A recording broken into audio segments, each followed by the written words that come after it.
Assalamualaikum warahmatullahi wabarakatuh. Selamat pagi anak-anak. Selamat berjumpa kembali dengan Bapak Pak Jalaluddin dalam mata pelajaran Pendidikan Agama Islam dan Budi Pekerti. Akan tetapi sebelum kita mulai belajar, seperti biasa, yuk sama-sama kita berdoa kepada Allah Subhanahu wa taala terlebih dahulu. Mudah-mudahan apa yang kita pelajari hari ini diberikan kemudahan, keberkahan oleh Allah Subhanahu wa taala, serta ilmu yang kita dapatkan menjadi ilmu yang bermanfaat. Amin ya rabbal alamin. Al-Fatihah. A'udzu billahi minasyaitonir rajim. Bismillahirrahmanirrahim. Alhamdulillahi rabbil alamin. Ar-Rahmanir Rahim. Maliki yaumiddin. Iyyaka na'budu wa iyyaka nasta'in. Ihdinas siratal mustaqim. Siratal ladzina an'amta 'alaihim ghairil maghdubi 'alaihim waladdallin. Amin. Anak-anak yang Bapak cintai dan Bapak banggakan, hari ini kita akan belajar tentang menghadirkan sholat dan zikir dalam kehidupan kita sehari-hari. Anak-anak, sebelum kita membahas lebih lanjut lagi tentang materi ini, kita harus mengetahui apa sih artinya sholat itu. Ya, jadi anak-anak, artinya sholat menurut bahasa adalah doa. Akan tetapi secara istilah, sholat itu artinya adalah suatu ucapan, perbuatan yang diawali dengan takbir dan diakhiri dengan salam. Jadi sholat itu ya seucapan perbuatan yang diawali dengan takbir. Takbirnya itu adalah takbiratul ihram, takbir permulaan di dalam sholat, Allahu Akbar. Nah, nanti akan diakhiri dengan salam. Assalamualaikum warahmatullahi wabarakatuh. Assalamualaikum warahmatullahi wabarakatuh. Dan inilah pengertian sholat menurut istilah. Anak-anakku sekalian, sholat ini merupakan ibadah yang sangat penting dalam agama kita, yaitu agama Islam. Karena merupakan rukun Islam yang kedua. Ya, jadi Allah Subhanahu wa taala setelah memerintahkan kita untuk mengucapkan dua kalimat syahadat, asyhadu alla ilaha illallah wa asyhadu anna muhammadar rasulullah, aku bersaksi bahwa tidak ada Tuhan selain Allah dan aku bersaksi bahwa Nabi Muhammad adalah utusan Allah. Maka perintah Allah yang kedua kepada kita, anak-anakku sekalian, kita diperintahkan untuk melaksanakan sholat sehari semalam 5 waktu. Anakku sekalian yang Bapak cintai dan Bapak banggakan, kalau kita kembali kepada sejarah, pertama kali diperintahkannya sholat kepada Nabi Muhammad SAW dan juga kepada kita sebagai umatnya, anak-anakku sekalian. Yuk kita kembali kepada sejarah, bahwa perintah sholat ini terjadi pada saat peristiwa Isra dan Mi'raj. Ketika Nabi Muhammad berangkat Isra dan Mi'raj, bertemu dengan Allah Subhanahu wa taala, beliau mendapatkan perintah dari Allah untuk melaksanakan sholat sehari semalam sebanyak 50 waktu, anak-anak. Coba dibayangkan 50 waktu. Yang kemudian Nabi Muhammad SAW mendapatkan keringanan dari Allah Subhanahu wa taala dari 50 waktu menjadi 5 waktu sampai saat ini, sampai hari kiamat. Zuhur, asar, maghrib, isya dan subuh. Sampai sekarang. Anak-anakku sekalian yang Bapak cintai dan Bapak banggakan, melaksanakan sholat hukumnya adalah wajib. Kalian tahu ya anak-anak apa artinya wajib itu? Wajib artinya apabila kita kerjakan kita mendapatkan pahala dari Allah. Dan sebaliknya apabila kita tinggalkan maka kita berdosa, mendapatkan dosa dari Allah Subhanahu wa taala. Anak-anakku sekalian, sholat ini luar biasa sekali manfaatnya dalam kehidupan kita sehari-hari. Bisa menghapuskan dosa kita di hadapan Allah Subhanahu wa taala, bisa menaikkan derajat kita di hadapan Allah Subhanahu wa taala, merupakan bentuk komunikasi kita kepada Allah Subhanahu wa taala dan menjadikan hati kita menjadi tenang, menjadi tentram. Anak-anakku sekalian yang Bapak cintai dan Bapak banggakan, sekarang kita akan lanjut kira-kira kepada siapa sholat ini diwajibkan, anak-anakku sekalian. Kita akan bahas ya. Jadi syarat wajib sholat, anak-anakku sekalian. Yang pertama adalah orang Islam. Jadi yang wajib melaksanakan sholat adalah orang Islam yang pertama. Kemudian syarat wajib yang kedua adalah baligh, artinya sudah dewasa. Di dalam ilmu fikih, dalam agama kita, tanda-tanda baligh pun telah dijelaskan. Apa yang pertama? Bagi laki-laki dan perempuan telah mencapai usia 15 tahun. Kemudian tanda yang kedua adalah al-ihtilam, yaitu mimpi basah, ya, keluar air mani bagi laki-laki. Kemudian yang ketiga al-haidu, yaitu mengeluarkan darah haid bagi kaum perempuan. Inilah tanda-tanda balik. Yang kedua ya Nana ya. Jadi syarat wajib yang ketiga adalah berakal sehat. Ya, jadi orang-orang yang Islam kemudian dia telah balik, akalnya pun sehat, waras, tidak gila, maka wajib bagi orang tersebut untuk melaksanakan sholat. Jadi orang yang wajib sholat adalah orang yang berakal sehat. Jadi bagi orang yang gila, orang yang stres, ya, orang yang gila ya, itu tidak berkewajiban bagi mereka untuk melaksanakan sholat. Kemudian anakku sekalian, selain ada yang namanya syarat wajib sholat dari 3 tadi, kemudian ada satu lagi anak-anak, ya, syarat wajib sholat telah sampai dakwah Islam kepadanya. Sebagai contoh, ada sekumpulan manusia, ya, ada sebuah suku pedalaman di mana mereka tidak tahu keberadaan manusia di luar dari suku mereka, dari dunia mereka, ataupun orang-orang luar tidak tahu keberadaan mereka. Tidak ada ustadz di situ, tidak ada mubalik, tidak ada pendakwah yang datang pada mereka. Mereka tidak tahu sama sekali tentang Islam, tentang syariat agama Islam. Maka bagi mereka yang semacam ini, mereka tidak berkewajiban melaksanakan sholat. Mengapa demikian? Belum sampai dakwah Islam kepada mereka. Anak-anakku sekalian yang Bapak cintai dan Bapak banggakan. Nah, kemudian kita lanjut, ya, syarat sah sholat. Apa sih syarat-syarat yang menjadikan sholat kita sah? Yang pertama adalah telah masuk waktu sholat. Ya, kalau kita melaksanakan sholat belum waktunya, maka sholat kita tidak akan sah. Ya, contoh kita melaksanakan sholat zuhur jam 12. Ketika kita melaksanakannya jam 11, jam 10, maka sholat kita tidak akan sah. Ya, karena belum masuk waktu sholat. Kemudian yang ketiga menghadap kiblat, anak-anakku sekalian. Ketika kita melaksanakan sholat tidak menghadap kiblat, tidak menghadap ke arah Ka'bah Baitullah yang ada di Mekah Mukarramah, maka sholat kita tidak akan sah. Kemudian yang ketiga anak-anak, syarat sah sholat adalah menutup aurat. Ya, sholatnya tepat waktu. Kemudian menghadap kiblat, tapi sholatnya tidak menutup aurat, pakai celana pendek misalnya, auratnya terbuka, kelihatan, maka sholat kita pun tidak sah. Kemudian yang keempat anak-anak, kita bersih, suci dari hadas maupun najis. Ya, ketika kita melaksanakan ibadah sholat, pakaian kita yang kita gunakan, tempat sholat kita, ya, semuanya harus bersih dari najis maupun hadas. Ya, ketika ini terpenuhi, maka insya Allah sholat yang kita laksanakan secara ilmu fikih akan sah. Baik anak-anakku sekalian, selain syarat-syarat wajib melaksanakan sholat, kemudian syarat sahnya sholat, ada lagi anak-anakku sekalian yang harus kita ketahui, yang harus kalian pahami. Apa itu? Rukun sholat. Ya betul, rukun sholat ya. Ayo, ada yang tahu nggak rukun sholat itu ada berapa? Ya betul sekali anak-anak ya. Jadi ada yang mengatakan rukun sholat itu ada yang mengatakan 13, ada yang mengatakan 17. Nah, dari mana pemahamannya? Ya, jika yang mengatakan rukun sholat itu ada 17, maka tomak ninahnya itu dipisah dengan gerakan sholatnya yang lain. Akan tetapi yang mengatakan 13, tomak ninahnya itu digabung dengan gerakan sholat yang lain. Akan tetapi pada kesempatan hari ini kita akan membahas yang secara umum, yaitu yang jumlahnya ada 13 anak-anak sekalian ya. Yang pertama, rukun sholat yang pertama ya adalah niat. Di dalam mazhab Imam Syafi'i, ya, niat di dalam sholat itu kita laksanakan pada saat kita takbiratul ihram. Ya, takbir permulaan di dalam sholat kita, Allah. Ya, ketika kita takbiratul ihram, kemudian dalam hati kita pun berniat melaksanakan sholat tersebut.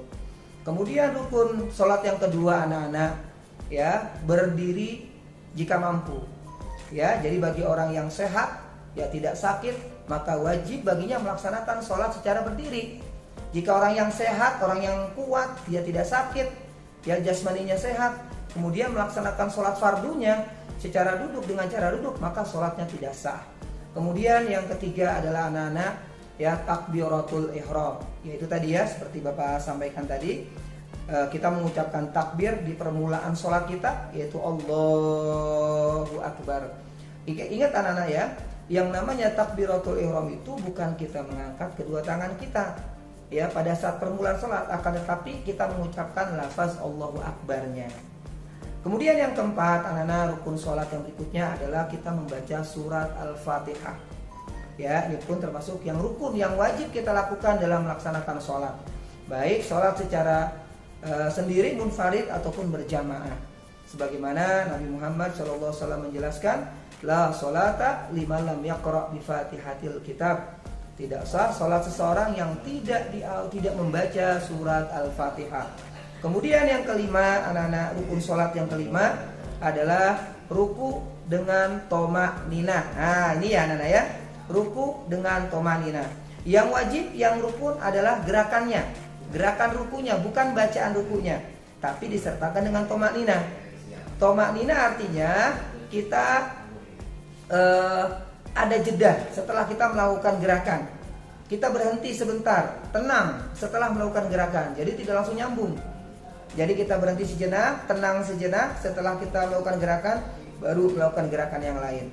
Kemudian anak-anak, rukun sholat yang berikutnya adalah i'tidal dengan tomakninah. Berikutnya, ingat ya, untuk i'tidal ini adalah gerakannya anak-anak, bukan bacaannya. Kemudian sujud 2 kali dengan tomakninah. Ini pun sama, yang wajib, yang rukun adalah gerakan sujudnya, bukan bacaannya. Bacaannya hukumnya adalah sunnah. Kemudian duduk di antara 2 sujud, ya ini pun gerakannya sama dengan tomakninah. Adapun bacaan duduk di antara 2 sujudnya adalah sunnah. Kemudian duduk tasyahud akhir, ya. Kemudian membaca tasyahud akhir. Kemudian kita membaca sholawat Nabi Muhammad SAW pada tasyahud yang terakhir. Kemudian salam yang pertama dan yang terakhir adalah tertib. Anak-anakku sekalian yang Bapak cintai dan Bapak banggakan, dari rukun sholat ke-13 tadi ya dibagi 3 lagi. Ada yang disebut dengan rukun qalbi, qauli, dan rukun fi'li. Apa artinya rukun qalbi? Rukun qalbi itu artinya rukun yang berkaitan atau yang berkenaan dengan hati kita, yaitu niat. Cuma satu, yaitu niat. Kemudian yang kedua adalah rukun qauli, rukun yang berhubungan dengan bacaan-bacaan pada saat kita sholat. Apa saja? Yang pertama adalah takbiratul ihram, yang kedua membaca surat Al-Fatihah, kemudian membaca tasyahud akhir, membaca sholawat Nabi pada tasyahud yang terakhir, kemudian yang kelima adalah salam yang pertama. Nah, kemudian ada lagi yang ketiga, rukun fi'li, rukun yang berhubungan dengan gerakan-gerakan sholat. Apa saja anak-anak?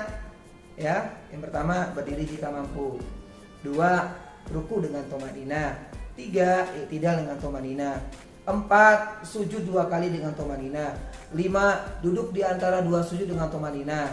Kemudian ada yang ke-6 duduk tasyahud akhir, yang ketujuh ini adalah tertib.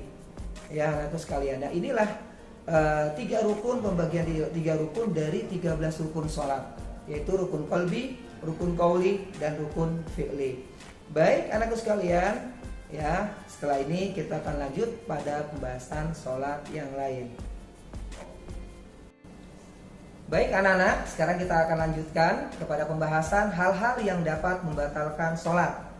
Ya, kita harus tahu anak-anak sekalian, apa saja sih yang bisa membatalkan sholat kita, sehingga ketika kita melaksanakan sholat kita bisa hindarkan itu dengan sejauh-jauhnya, sehingga sholat kita bisa menjadi baik dan mudah-mudahan diterima oleh Allah Subhanahu wa Ta'ala.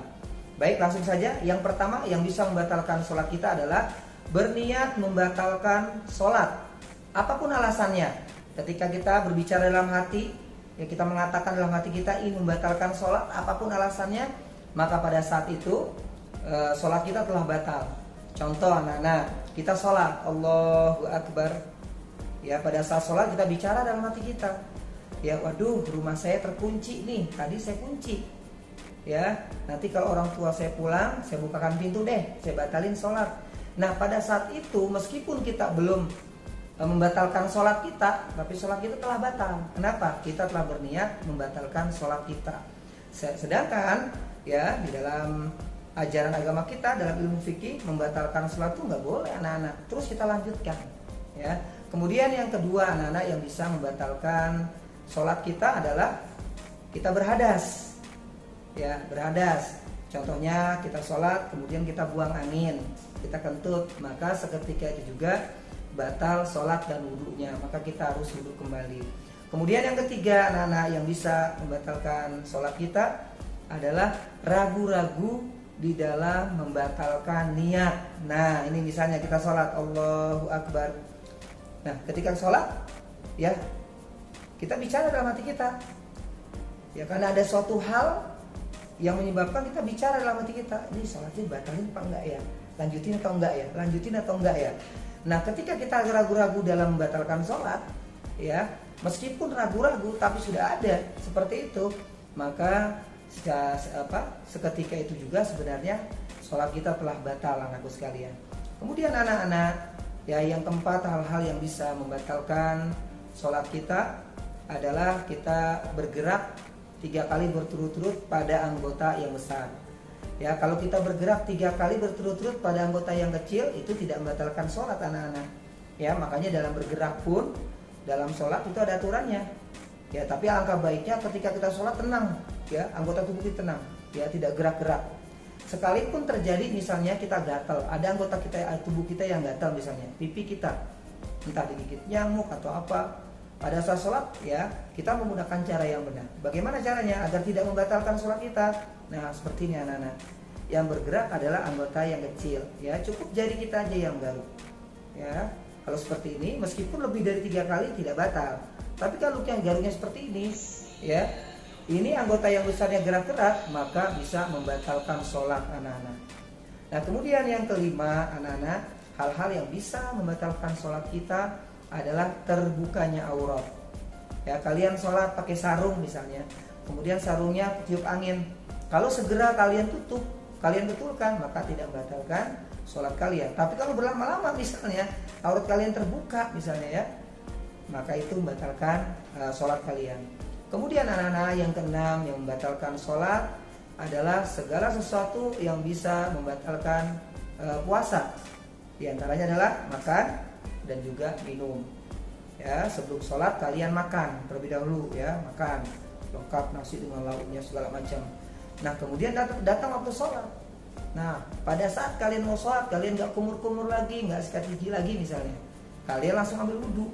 Nah kebetulan kumur-kumurnya nggak bersih. Pada saat sholat masih ada sisa-sisa makanan yang ada di mulut kita, tertelan. Meskipun nggak banyak, tertelan. Nah itu bisa membatalkan sholat kita anak-anak. Nah kemudian berikutnya hal-hal yang bisa membatalkan sholat kita adalah kejatuhan najis atau terkena najis anak-anak. Ya tapi kalian harus paham. Ya pada saat contoh misalnya pada saat kita sholat, ya kita kejatuhan kotoran cicak. Kalau kotorannya itu ya basah, kotoran masih baru, maka batal sholat kita. Kenapa? Sulit dibersihkan.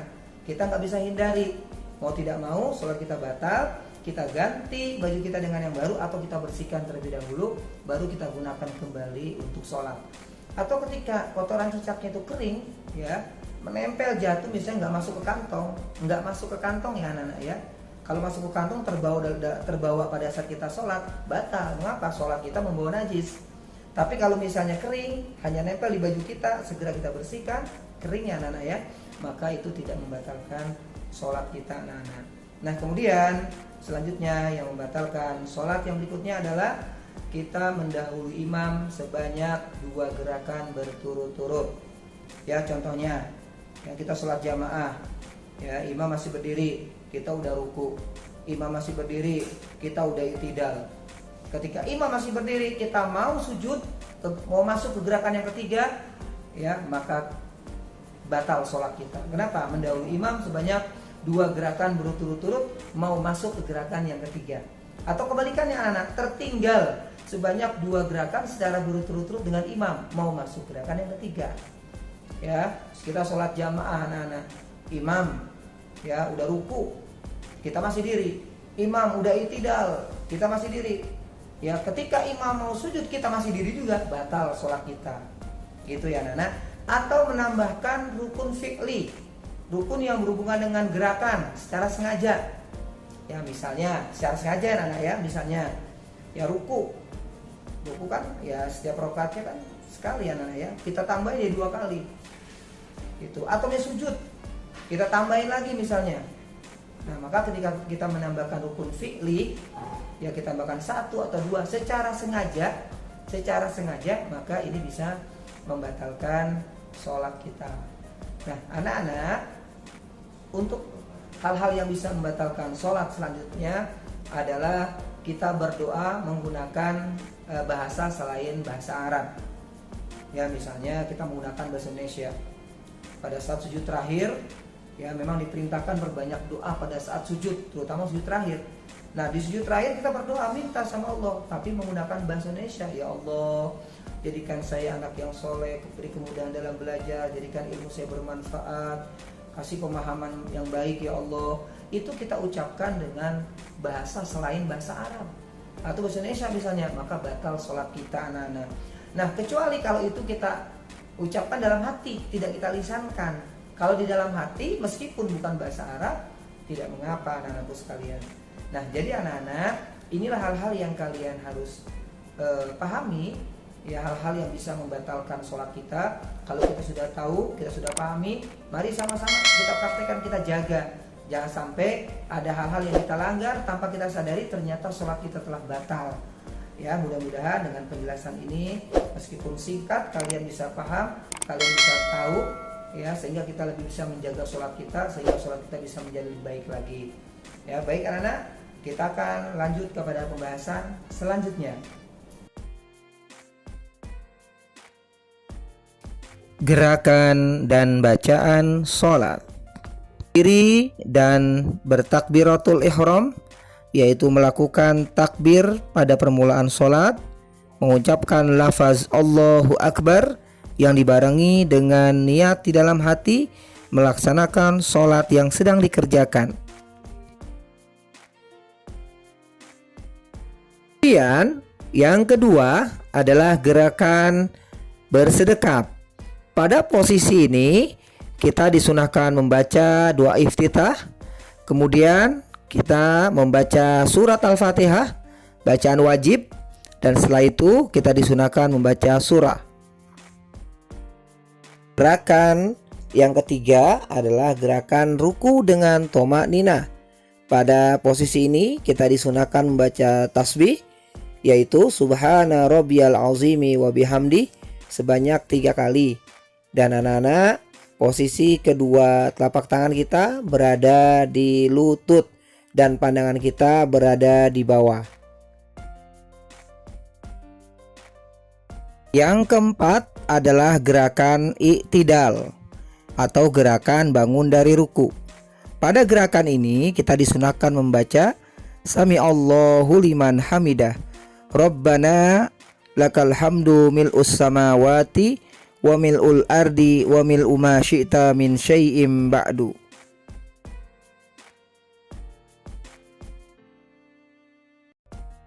Yang kelima adalah gerakan sujud.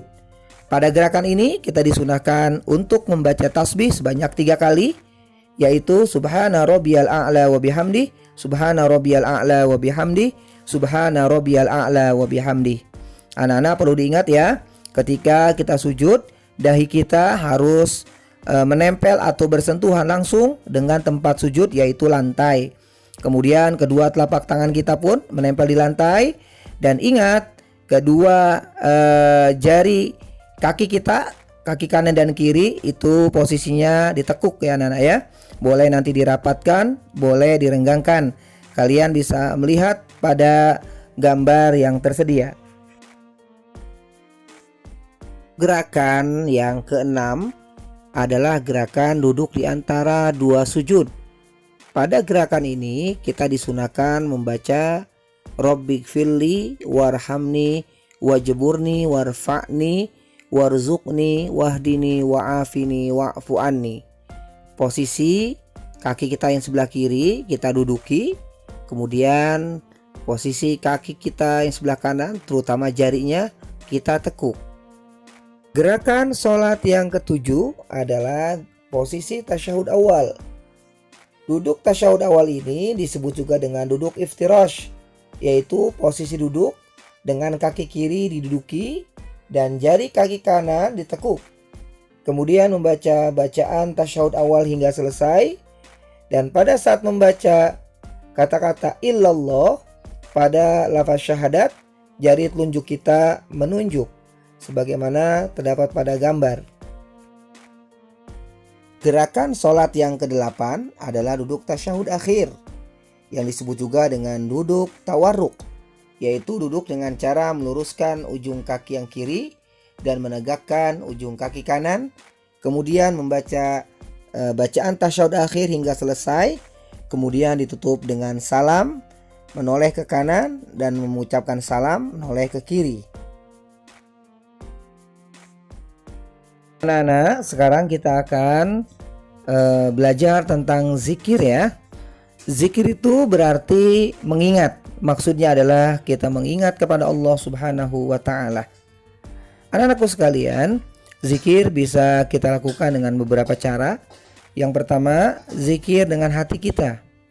Ya, kita memuji Allah Subhanahu wa ta'ala bisa dengan membaca kalimat subhanallah atau alhamdulillah atau Allahu akbar, atau jika kita gabung subhanallah walhamdulillah wala ilaha illallah wallahu akbar, kita baca di dalam hati ataupun dalam bentuk bacaan atau zikir-zikir yang lain seperti istighfar, astagfirullahalazim dan lain-lain sebagainya.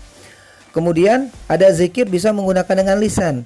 Ya, kita lafalkan, kita ucapkan ya dari kalimat-kalimat thayyibah, baik itu bacaan sholawat, bacaan istighfar, bacaan tasbih, tahmid, tahlil dan lain sebagainya. Kita ucapkan. Nah, kemudian zikir dengan perbuatan. Ya, karena pada hakikatnya semua ibadah, semua perbuatan baik yang kita lakukan merupakan zikir, bentuk ingat kita kepada Allah Subhanahu wa ta'ala. Pada hakikatnya setiap ibadah yang kita lakukan merupakan bentuk zikir atau ingat kita kepada Allah Subhanahu wa ta'ala. Kita melaksanakan sholat merupakan zikir kepada Allah. Kita membaca Al-Quran, kita berzikir kepada Allah. Kita membaca sholawat, itu pun zikir kepada Allah. Kita membantu orang lain, itu pun zikir kepada Allah Subhanahu wa ta'ala. Dan sholat dengan zikir memiliki keterkaitan yang sangat erat, karena sholat merupakan doa. Nah, doa merupakan bagian zikir, kita ingat kepada Allah Subhanahu wa ta'ala. Baik anak-anakku sekalian, mari sama-sama kita laksanakan ibadah sholat dengan sebaik-baiknya.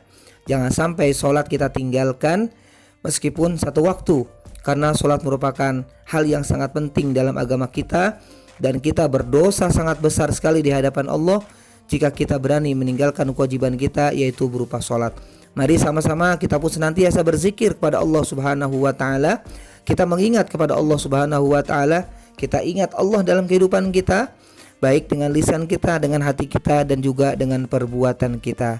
Semoga bermanfaat. Assalamualaikum warahmatullahi wabarakatuh.